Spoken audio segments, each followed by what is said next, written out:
स्वतंत्रता दिवस कार्यक्रम के अध्यक्षता कर रहे इस विद्यालय की प्रधानाचार्य सुषमा जी ढाका, विशिष्ट अतिथि पूर्व सरपंच आदि विद्वान जी, मेरे बड़े भाई साहब प्रेम भाई साहब, मेरे बड़े भाई साहब इंद्राज भाई साहब, दयालाल जी, विदाधर जी, उप सरपंच पट्टी जी, मुजन जी, दीवा, बाहर से पधारे हुए मेरे गांव के नौजवान साथियों, पिता बुजुर्गों, इस विद्यालय के बच्चे, समस्त स्टाफ, सभी को मेरा हार्दिक अभिनंदन और स्वागत करता हूँ।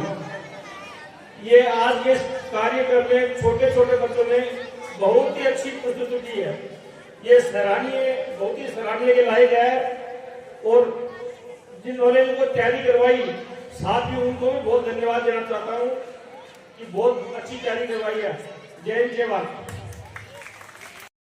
मेरे साथ जोर से सभी एक साथ नारा लगाएंगे, भारत माता की,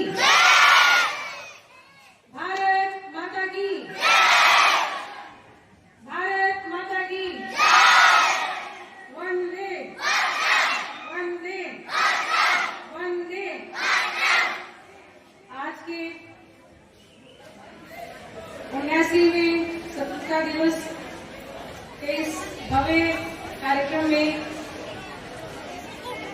सुंदर विद्यालय प्रांगण में उपस्थित ग्राम पंचायत चनाना के सरपंच आदरणीय श्री चरण सिंह जी, विशिष्ट अतिथियों में श्री इंद्राज सिंह धीमा, एसडीएमसी सदस्य श्री प्यारेलाल जी धीमा, श्री श्याम जी धीमा जी, पूर्व सरपंच लुकमान जी,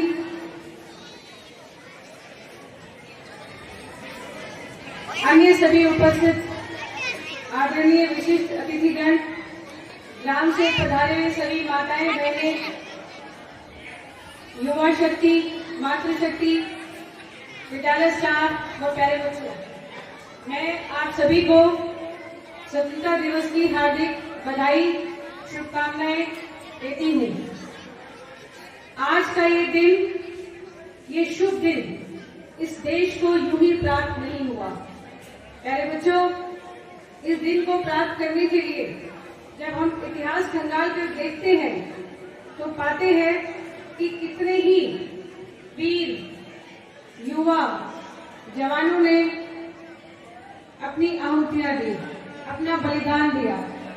प्यारे बच्चों, किसी भी आयोजन में यदि हम शांति से बैठ के उसको सुनते हैं और वो भी अगर अपना स्वतंत्रता दिवस है तो ये भी आपका एक योगदान है। इसमें मैं आपसे निवेदन करूंगी, प्लीज डोंट टॉक। ये बच्चे जो बैठे हैं यहाँ पे, आज का ये दिन बहुत महत्वपूर्ण दिन है। हम यूं ही नहीं यहाँ बैठे हैं, यहाँ हमें इतनी शांति से, हम अपनी इच्छा से इस आयोजन को कर रहे हैं, तो ये हमें दिन जो है वो बहुत सारे बलिदानों से प्राप्त हुआ है। 15 अगस्त 1947 को ये देश स्वाधीन हुआ।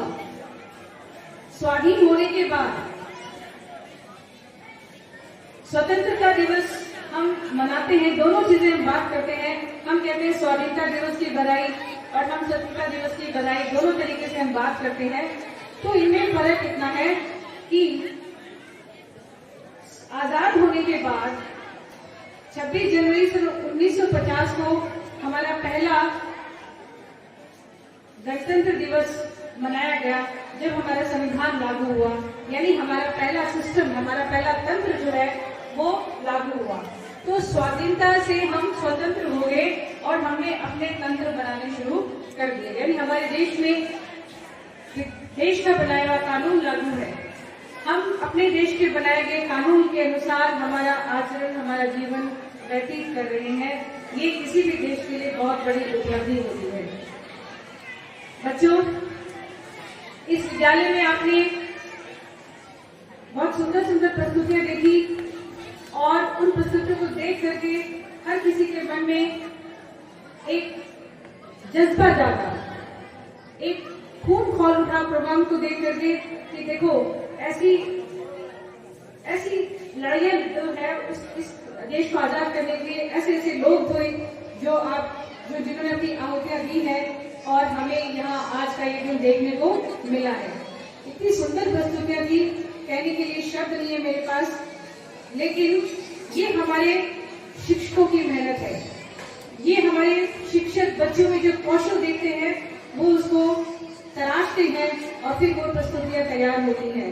हमारा ध्यान बच्चों के संपूर्ण सर्वांगीण विकास की ओर रहता है। हम हमारे बच्चों को एक अच्छा नागरिक बनाने के लिए पुरजोर तैयारी, पुरजोर हम अपनी जो मेहनत है वो करते हैं। ये जो अभिभावक यहाँ बैठे हैं ये इस बात को इस कार्यक्रम के द्वारा इसके साक्षी बने हैं। तो मैं आप सभी को बहुत धन्यवाद देती हूँ कि आप अपने बच्चों के इस कार्यक्रम को यहाँ देखने के लिए उपस्थित हुए। जिन स्टाफ सदस्यों ने इनकी तैयारी करवाई वो भी काबिल तारीफ है उनकी मेहनत कि उन्होंने बच्चों के साथ कुछ अल्प समय में ही इतनी सुंदर तैयारियां करी हैं। तो मैं उन्हें भी बहुत बहुत धन्यवाद देती हूँ। ये सारी व्यवस्थाएं जो आप देख रहे हैं ये सब बड़ों के आशीर्वाद से, ग्रामीण लोगों के सहयोग से और आप सबके प्रयास से जो है वो सफल हुई है। आप सभी को इसके लिए बहुत बहुत धन्यवाद। हमारा एक ही ध्येय रहता है कि ये जो बच्चे हैं, हमारे ग्रामीण बच्चे हैं, ये जो आपके सपने हैं, ये हमारे विद्यालय में पल रहे हैं। हम हमारे बच्चों की सुरक्षा पे विशेष ध्यान देते हैं, जिसके तहत हमने अभी कुछ ही दिनों पहले विद्यालय के पास में जो ट्रांसफॉर्मर था उसको स्थानांतरित करवा के दूसरी जगह आप गाँवों के सहयोग से और हमारी चिट्ठी पत्र से उसको हमने ट्रांसफर करवाया। तो हमारा ध्यान सारा आपके बच्चों के विकास के ऊपर है, लेकिन ये कार्य अकेले हम नहीं कर सकते जब तक आपका सहयोग नहीं होता है। तो आप सभी के सहयोग से और हमारी मेहनत से हम आपको विश्वास दिलाते हैं कि आपके बच्चों का हम हर एंगल से, हर दृष्टिकोण से हम उनका ध्यान रखेंगे और उनके विकास में हम अपना पूरा योगदान देंगे।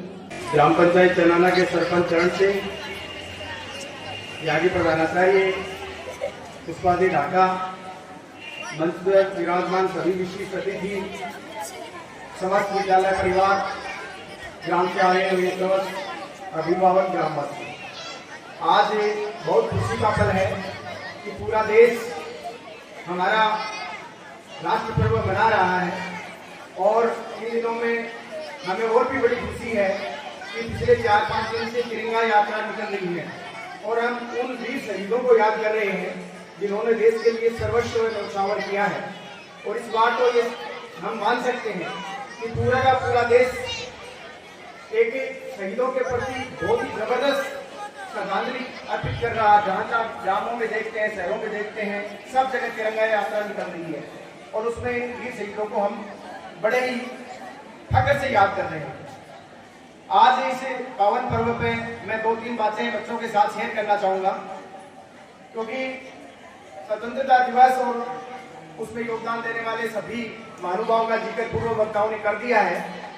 मैं तो सिर्फ अपने पंचकर्ण की कुछ बातें हैं जिनको माननीय प्रधानमंत्री जी भी अपने उद्बोधन में कई बार उठाते रहते हैं, उन पे जिक्र करना चाहूंगा कि आज हम जिस प्लास्टिक का यूज कर रहे हैं, जो सिंगल प्लास्टिक यूज कर रहे हैं, अगर उसको दूर भगाना है घर से तो वो माध्यम हमारी स्कूल और उसमें पढ़ने वाले छात्र छात्रा ही हो सकते हैं। ये जो प्लास्टिक का यूज हम कर रहे हैं ये बहुत ही खतरनाक है। जो थैली जिसमें सब्जी लेके आते हैं वो बहुत खतरनाक है। जिन कपों में हम चाय पीते हैं प्लास्टिक वालों में वो बहुत खतरनाक है, स्वास्थ्य के लिए बहुत ही घातक है और उनमें जो केमिकल होता है वो स्वास्थ्य पर विपरीत प्रभाव डालता है, नए जलते हैं और खेती को भी हमारी को खराब करते हैं। तो इससे हमें मुक्ति पानी है, शुरुआत अपने घर से करनी है। दूसरा, स्वावलंबन की बातें बार बार होती है लेकिन धरातल पर नहीं उतरती हैं। पिछले दिनों देखा आपने कि हमारे देश को अमेरिका के राष्ट्रपति ट्रंप ने आगे दिखाने की कोशिश की, हमारे यशस्वी प्रधानमंत्री ने उसकी कोई परवाह नहीं की और सिर्फ देशवासियों को एक ही नारा दिया कि आप कोई परवाह नहीं करें, सिर्फ स्वावलंबन को बढ़ाइए। जो देश में चीज उत्पादन हो रहा है उस चीज को आप खरीदिए, दूसरे देश है अपने आप लाइन पे आ जाएंगे। और वास्तविकता भी यही है। आप हमारे कुम्हार के बने हुए दिए को दीपावली के ऊपर काम में लीजिए। हमारे कुटीर उद्योग धंधे चलाने वाले हाथ के कारीगर हैं, उनकी बनी हुई वस्तुओं को काम लीजिए। अपना पैसा अपने देश में रखिए, निश्चित रूप से देश उन्नति करेगा। तीसरा, मैं पर्यावरण की तरफ आपका ध्यान आकर्षित करना चाहूंगा। पर्यावरण आज महती आवश्यकता है। जब पूरे वर्ल्ड के अंदर चर्चा चल रही है कि पर्यावरण तेजी से खराब होता जा रहा है, तो ये हम सबकी महती जिम्मेदारी बनती है कि पर्यावरण की रक्षा हम करें। और वो सबसे बड़ा माध्यम हमारे पास बच्चों का होता है। विद्यालयों में पढ़ने वाले बच्चे अगर संकल्प लें कि एक एक बच्चा 5-5 पेड़ लगाए, तो निश्चित रूप से हम इस प्रकृति को संभाल सकते हैं। तो इन चीजों को मैंने 2-3 चीजें बताई हैं, क्योंकि आज ये राष्ट्रीय पर्व है, इसलिए बहुत ज्यादा मैं कहते हुए मैं ये कहना चाहूंगा, मैंने 3 चीजें बताई हैं, इन पे गौर करना है। प्लास्टिक मुक्त करना है, अपने घर से शुरुआत करनी है। दूसरा, स्वावलंबन, अपने आसपास की बनी हुई चीजों को, अपने देश में बनी चीजों को यूज करना है, चाहे वो साबुन खरीद यूज कर रहे हो या आप बड़ी कोई वाहन यूज कर रहे हो, सारा देश में बना हुआ आपको यूज करना चाहिए। तीसरा, अपना जो देश के अंदर पर्यावरण के ऊपर इन दिनों में वृक्षारोपण अभियान चल रहा है, उस वृक्षारोपण में आपकी भागीदारी निश्चित रूप से होनी चाहिए।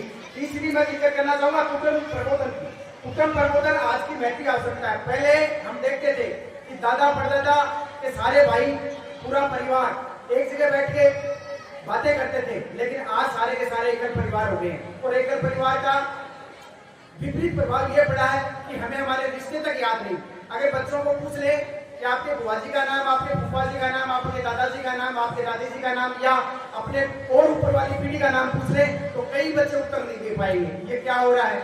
ये कौन से संस्कार हम कहां से ग्रहण कर रहे हैं? हम सारे दिन मोबाइल के ऊपर लगे रहते हैं, चैटिंग में टाइम खराब कर रहे हैं। अपने परिवार में टाइम दीजिए। अपने परिवार के जो एक दादा के औलाद है, महीने में एक बार उनके साथ बैठिए, मोबाइल को घर से बाहर रखिए, उनके साथ चर्चा करिए। और ये चर्चा राजनीतिक नहीं करनी है, चर्चा अपने परिवार की कीजिए कि अपने दादा ऐसे थे, अपने परदादा ऐसे थे, वो इतने मेहनती थे, इतने आदर्शवादी थे। सिर्फ उनकी चर्चा करनी है, राजनीतिक चर्चा करके अपना टाइम खराब नहीं करें। तो आज सामाजिक समरसता और कुटुंब प्रबोधन की महती आवश्यकता है। और ये सब जब कुटुंब प्रबोधन हो जाएगा, तो मैं कह रहा हूँ फिर बाकी चीजें अपने आप हो जाएंगी। संस्कार आपके अंदर अपने आप दादा दादी डाल देंगे, आपके परिवार वाले आपको डाल देंगे। तो ये मैंने चंद बातें बताई हैं। मैं उम्मीद करता हूँ कि आप इस पे सब गौर करेंगे। और इस पावन पर्व पे एक बार पुनः आप सभी को बहुत बहुत बधाई, शुभकामनाएं। जय हिंद, जय भारत।